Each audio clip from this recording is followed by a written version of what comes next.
Mmh.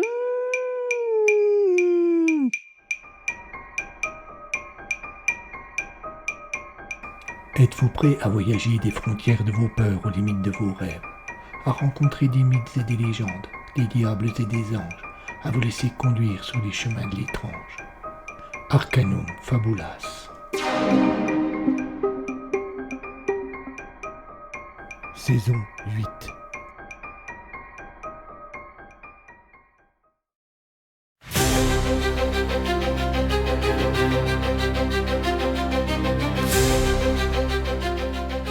Je suis le lieutenant de police Solange Chocan et j'ai en charge l'enquête sur le meurtre d'Alice Ménestrel.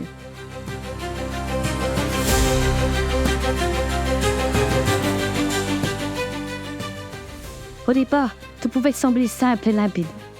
Mais comment résoudre un meurtre qui se répète plusieurs fois?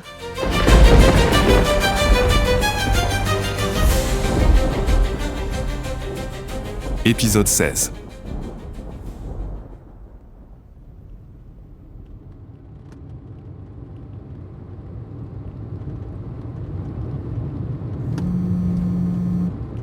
Solange Chocan et Isaac Simon étaient en route pour le magasin de Marion lorsque le téléphone du lieutenant sonna.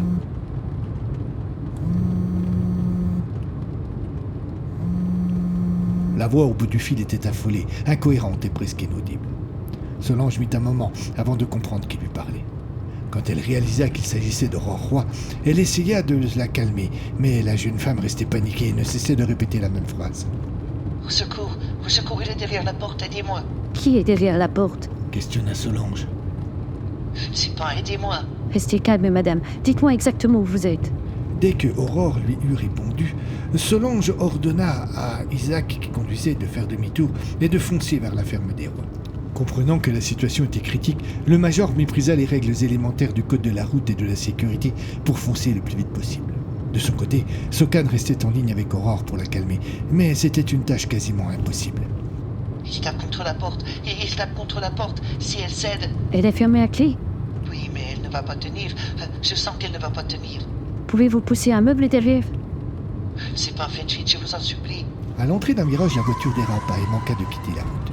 Faisant preuve d'une adresse incroyable, Isaac parvint à récupérer le véhicule qui se mit dans la bonne voie et reprit sa course.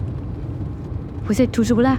Demanda Solange qui, l'espace d'un instant, surprise par le dérapage de la voiture, avait cessé d'essayer de rassurer son interlocutrice. Pas de réponse. Elle insista, mais elle n'eut que le silence. Maniez-vous? Cria-t-elle à l'intention du major. C'est Madame Roy? Oui, et elle est en difficulté. Isaac enfonça encore davantage l'accélérateur. Solange tenta de rappeler Aurore. Le téléphone sonna dans le vide, puis bascula sur le répondeur. La voiture quitta la ville et put prendre encore davantage de vitesse. Chocan appela une troisième fois, mais tomba une fois de plus sur le répondeur. Ça sent mauvais. Très mauvais. S'inquiéta Solange. Nous y serons dans 10 minutes maximum.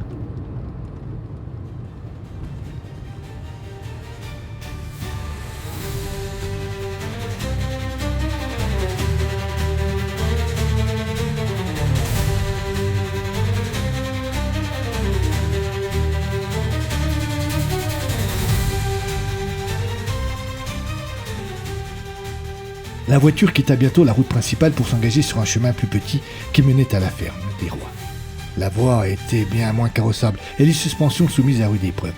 La ferme apparut au détour d'un virage et à peine la voiture était-elle immobilisée que les deux policiers jaillissaient armes à la main.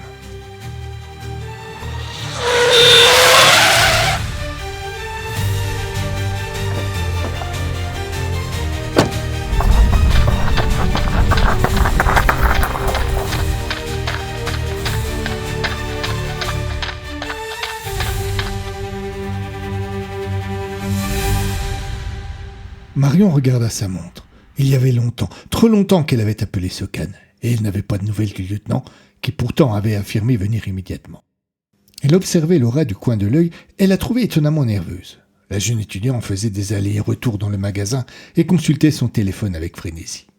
La commerçante aurait aimé savoir ce qui travaillait la jeune femme, mais elle ne voulait pas prendre le risque de la brusquer. Elle chercha un autre biais pour nouer une conversation un peu sereine et lui proposa de lui servir un thé ou un café. Laura accepta immédiatement la proposition. La commerçante l'invita à la suivre dans l'arrière-boutique. Cette dernière était un petit réduit bien encombré, au milieu duquel, sur une table de camping défraîchie, se trouvaient une cafetière et une bouilloire. Thé ou café? demanda Marion en se dirigeant vers les deux appareils. Thé, s'il vous plaît. Le portable de l'étudiante vibra de nouveau. Vous êtes fait demander. Sourit Marion. Pardon? Je disais, vous êtes fait demander.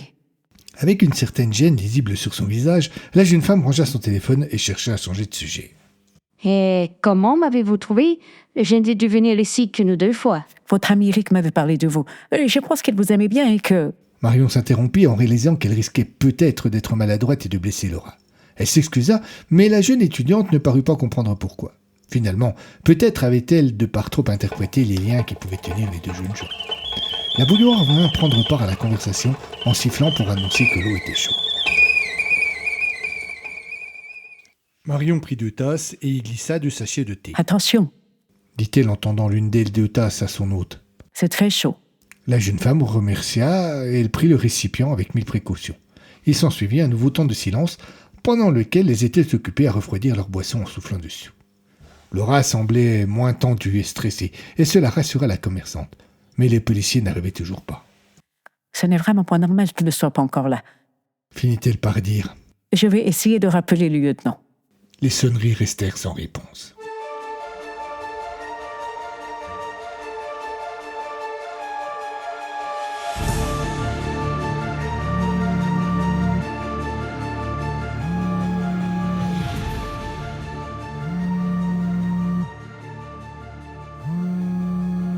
Solange était devant la porte de la maison des rois lorsque son téléphone vibra.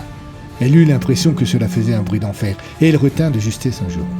Sans lâcher son arme, elle attrapa l'appareil et le coupa nerveusement. En face d'elle, Isaac la regardait et semblait attendre ses ordres. Elle lui fit un petit signe de la tête et le major, avec 1000 précautions, attrapa la poignée de la porte et tenta de l'ouvrir. Mais cette dernière resta fermée. « Que fait-on » demanda Isaac à voix basse. On n'a pas de temps à perdre. Sans réfléchir et au mépris de toutes les règles, le lieutenant pointa le canon de son arme en direction de la porte et 2 coups de feu résonnèrent. Inutile de dire qu'il fallait oublier tout effet de surprise. Les 2 policiers entrèrent en trombe dans la maison, mais ne trouvèrent rien au rez-de-chaussée. Des bruits venus du haut attirèrent leur attention.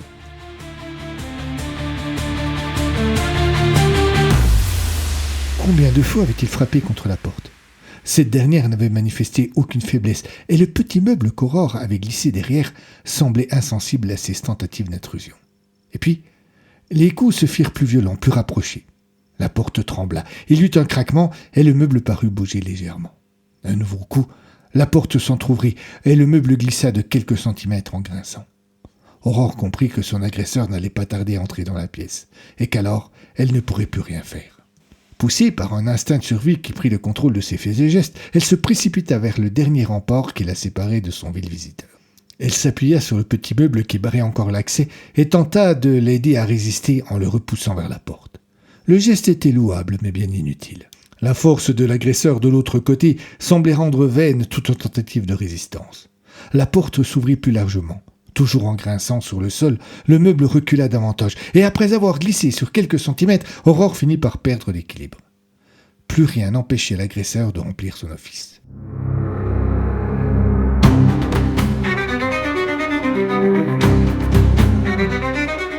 Avec une aisance surprenante, il sauta par-dessus le dernier obstacle et s'approcha de sa victime qui était toujours au sol.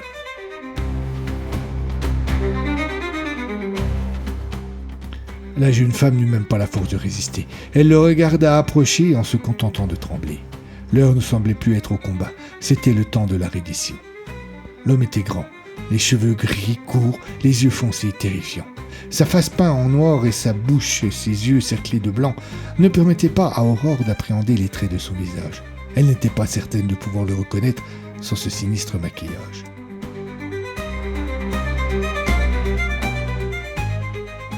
Il eut un petit sourire satisfait et vint s'agenouiller sur Aurore. Il lui attrapa les bras d'une seule main. De l'autre, il sortit quelque chose de sa poche. La victime mit un instant pour identifier l'objet que l'agresseur approchait maintenant de sa nuque. Une seringue. Elle sentit la piqûre, puis le liquide froid qui se diffusa d'abord dans son cou et puis lentement dans l'ensemble de son crâne. Sa vue se troubla un peu, mais elle ne perdit pas connaissance. L'homme relâcha son étreinte. Aurore voulut bouger, mais elle en fut incapable. Son cerveau commandait, mais son corps n'obéissait pas. L'agresseur se releva, Il prit le temps de ranger sa seringue dans la poche droite de sa veste et lentement sortit de la gauche un couteau. La malheureuse voulait hurler, mais aucun son ne sortait de sa bouche. Elle voulait s'enfuir, mais aucun de ses muscles ne lui obéissait plus. C'est à ce moment précis que 2 claquements violents résonnèrent venant du rez-de-chaussée. Aurore ne les identifia pas de suite, mais il réalisa plus tard qu'il s'agissait de coups de feu. Immédiatement, l'homme rangea son couteau. Il retourna vers la porte et tendit l'oreille pour essayer d'entendre ce qui se passait en bas. La jeune femme aurait voulu profiter de ce répit pour s'enfuir ou, à défaut, faire du bruit pour attirer l'attention des nouveaux venus, mais cela lui semblait impossible.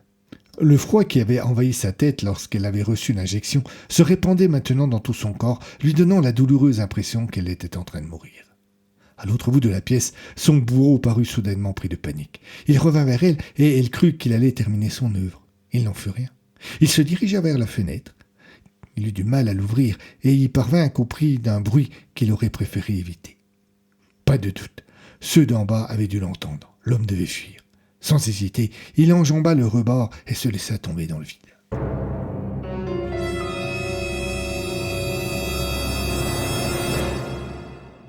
Solange se dirigea vers l'escalier. Elle se colla contre le mur et chercha à regarder ce qui se passait en haut. Le premier étage n'était que faiblement éclairé par un rayon de lumière dont elle ne put déterminer l'origine. Elle s'avança jusqu'à la première marche. Cette dernière grinça un peu lorsqu'elle mit le pied dessus. Elle s'arrêta immédiatement et fit signe à Isaac qui la suivait d'attendre. Juste après, il y eut un bruit de chute venant de l'extérieur. « Allez voir ce que c'est !» ordonna Sokan à Simon, tandis qu'elle grimpa 4 à 4 l'escalier.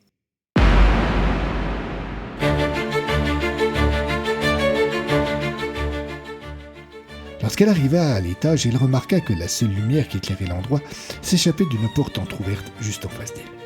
Sans réfléchir, elle s'y précipita et entra. La première chose qu'elle vit, c'est Aurore, couchée sur le dos, immobile. Elle crut une seconde qu'elle était morte, mais remarqua un petit mouvement des yeux. Elle vit ensuite la fenêtre ouverte et comprit que c'était par là qu'avait dû s'échapper l'agresseur. Elle s'y précipita et aperçut l'ombre d'un homme en train de se relever et de prendre la fuite. « Arrêtez-vous !» ordonna-t-elle, sans succès. Le fugitif ne tourna même pas la tête. Elle pointa son arme dans sa direction et tira, en veillant cependant à ne pas le toucher. Le but était juste de l'effrayer pour qu'il s'arrête. Peine perdue. Un autre cri retentit à ce moment-là. « Arrêtez-vous » Solange vit Isaac sortir de la maison. Le major avait immédiatement compris ce qui se passait et il se lança à la poursuite du fuyard. Sokan ne pouvait rien faire. Elle revint vers Aurore pour voir dans quel état elle se trouvait. La jeune femme était immobile. Solange tenta de lui parler. Elle ne put lui répondre que d'un regard angoissé. « Ça fait ma main. » Sans effet. Le lieutenant prit son téléphone et appela les secours. L'appel de Marion resta sans réponse. Elle raccrocha et regarda Laura avec un air gêné. Elle s'excusa, mais la jeune étudiante la rassura en lui disant que ce n'était pas grave et qu'elle avait le temps. Cela surprit la commerçante, car depuis qu'elle était là, la jeune femme n'avait pas cessé de manifester une certaine nervosité. Peut-être que l'étudiante parvint à percevoir l'étonnement de son interlocutrice, car, comme si elle voulait prouver sa bonne foi, elle demanda si elle pouvait avoir un autre thé. Marion eut un sourire, et dès que la boisson fut servie, la conversation reprit entre les deux femmes. Laura paraissait s'intéresser beaucoup au commerce de Marion, mais évitait soigneusement toutes les questions qui pouvaient la concerner. Et puis son téléphone vibra. Elle regarda le numéro qui s'affichait, s'excusa et demanda si elle pouvait passer dans la pièce à côté pour répondre. « Bien sûr. » répondit Marion. « Allez-y. » Laura ne décrocha pas avant d'être seule. Intriguée par son attitude et au mépris des règles de savoir-vivre de base, la commerçante s'approcha de la porte qui les séparait de l'étudiante et tenta d'entendre ce qu'elle disait. Ses efforts furent vains. Elle ne put saisir que quelques bribes de ci, de là, et, à part une certaine agitation, elle ne comprit pas de quoi il retournait. Dès qu'elle entendit que Laura avait raccroché, elle s'éloigna de la porte et chercha à apparaître le plus naturel possible. Elle eut un court instant de stress au moment où la jeune femme entra dans la pièce. Mais cette dernière ne parut pas avoir remarqué la forfaiture de la commerçante. Elle afficha un large sourire et reprit la conversation là où elle en était restée. Isaac s'était précipité dans le salon, et par la grande baie vitrée, il avait vu l'homme en train de se relever pour prendre la fuite. Immédiatement, le major avait compris ce qui venait de se passer. En entendant les policiers arriver, le type avait sauté par la fenêtre pour fuir, Et s'il cherchait à fuir, c'est que ses intentions n'étaient sans doute pas louables. Simon n'hésita pas une seconde pour se lancer à la poursuite du fuyant. Malheureusement, il perdit du temps pour ouvrir la baie, et sa proie en profita pour presque disparaître dans l'obscurité. Isaac entendit le lieutenant crier depuis l'étage, et le coup de feu qui résonna ensuite lui laissa espérer que l'agresseur allait s'arrêter. Rien. Isaac s'élança après ce qui n'était plus qu'une ombre incertaine. Le sol était neigeux et boueux, il n'était pas simple de courir dans de telles conditions.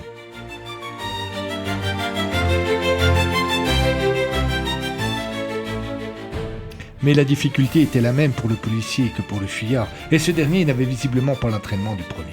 Aussi, rapidement, l'écart entre les deux hommes se réduisit. « Police, arrêtez-vous !» hurlait Isaac, encore peine perdue. L'agresseur venait d'atteindre la limite de la forêt, et de nouveau il disparut.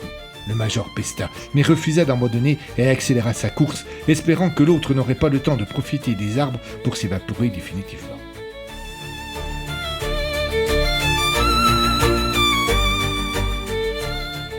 Dès qu'à son tour il pénétra sous la canopée, il chercha à savoir quelle direction avait prise le fuyard. Son cœur s'accéléra, car dans un premier temps il ne vit aucune trace de ce dernier. Et puis, par chance, un petit bruit attira son attention et il aperçut une ombre à peine plus loin qui allait disparaître au milieu de l'obscurité. De nouveau, il ordonna au fuyard de s'arrêter, mais cette fois-ci, il ne prit pas la peine d'attendre de voir s'il était entendu et immédiatement reprit sa course. Les branches et le sol ne l'aidaient pas. Les premières cherchaient à lui barrer le passage, le deuxième était habité de pièges traîtres et vils. Un trou ici, un caillou là et une racine ailleurs. La chance en revanche lui apporta son aide, et il parvint à déjouer chacun de ces obstacles.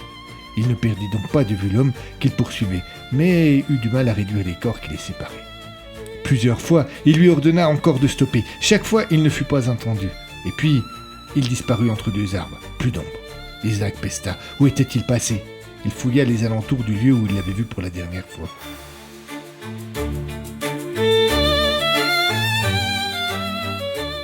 En vain. Au moment où il allait se résigner, il entendit un bruit de moteur et un rayon lumineux vint déchirer la nuit. Une moto. C'était une moto. Il la repéra à peine plus loin, tandis qu'elle démarrait en hurlant.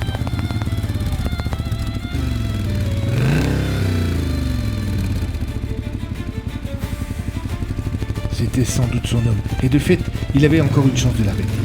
Là, le temps qu'il se porte à hauteur du véhicule, celui-ci s'était engagé sur un petit chemin de terre que le policier n'avait pas vu, et il s'éloignait rapidement.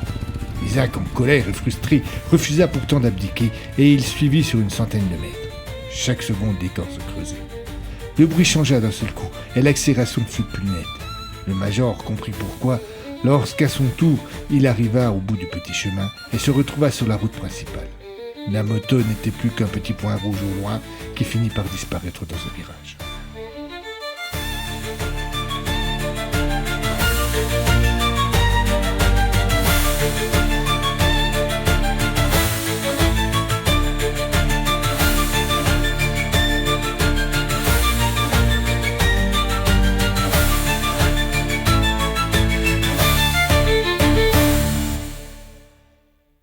Isaac avait finalement renoncé. Il était revenu à la maison des rois aussi rapidement que possible. Il trouva Solange à genoux près d'Aurore, le téléphone collé à l'oreille, en pleine discussion avec les services de secours. En observant la jeune femme allongée, il crut un instant lui aussi qu'elle était morte, mais lorsque ses yeux bougèrent, il comprit qu'il y avait toujours de l'espoir. En voyant son collaborateur, le lieutenant mit la main devant le micro du téléphone et lui dit à voix basse. « Elle est paralysée. Regardez au niveau du cou. » Le major vint s'accroupir près de sa collègue et observa. Il repéra immédiatement une marque rouge et la trace de ce qui semblait être une piqûre. Solange, pour sa part, se releva et termina son échange avec les secours. Elle raccrocha et revint vers Isaac et Aurore. « L'ambulance arrive. » dit-elle une première fois, avant de prendre la main de Madame Roy et de lui répéter la même chose plus lentement, plus doucement pour la rassurer. Elle crut lire un soulagement dans son regard. Alors, elle se tourna vers le major. « J'imagine qu'il vous a échappé. » dit-elle avec un certain désarroi. Malheureusement, oui. Il avait une moto planquée un peu plus loin. Vous avez remarqué quelque chose? Non, rien, il était trop loin de moi. Solange réalisa qu'elle était impuissante, qu'elle ne pouvait rien faire d'autre que d'attendre l'arrivée des secours. Elle prit cependant la peine de prévenir Marion qu'elle ne pourrait pas venir rencontrer Laura. La commerçante ne manifesta pas sa contrariété, mais elle se permit d'insister. Il est capital que vous puissiez la rencontrer. dit-elle. Elle est près de vous? Demanda le lieutenant. Je me suis éloigné pour pas qu'elle m'entende, mais Elle s'interrompit et parut gênée. Solange insista, et finalement, Marion compléta son propos. il y a quelque chose qui me dérange. Je la trouve étrange. Je ne parviens pas à savoir si elle a peur ou si elle me cache quelque chose. Si elle vous cache quelque chose? Marion s'éloigna encore davantage et parla encore plus doucement. Elle reçoit beaucoup de messages et même un appel. Son attitude a changé après ce dernier. Très bien. Je vais m'arranger. Je serai là dans 20 minutes. Dès qu'elle eut raccroché, Sokane résuma à Simon la teneur de la conversation qu'elle venait d'avoir. Elle lui demanda d'attendre les secours et lui emprunta les clés de la voiture. Faites-vous ramener par les collègues. On se retrouve au commissariat.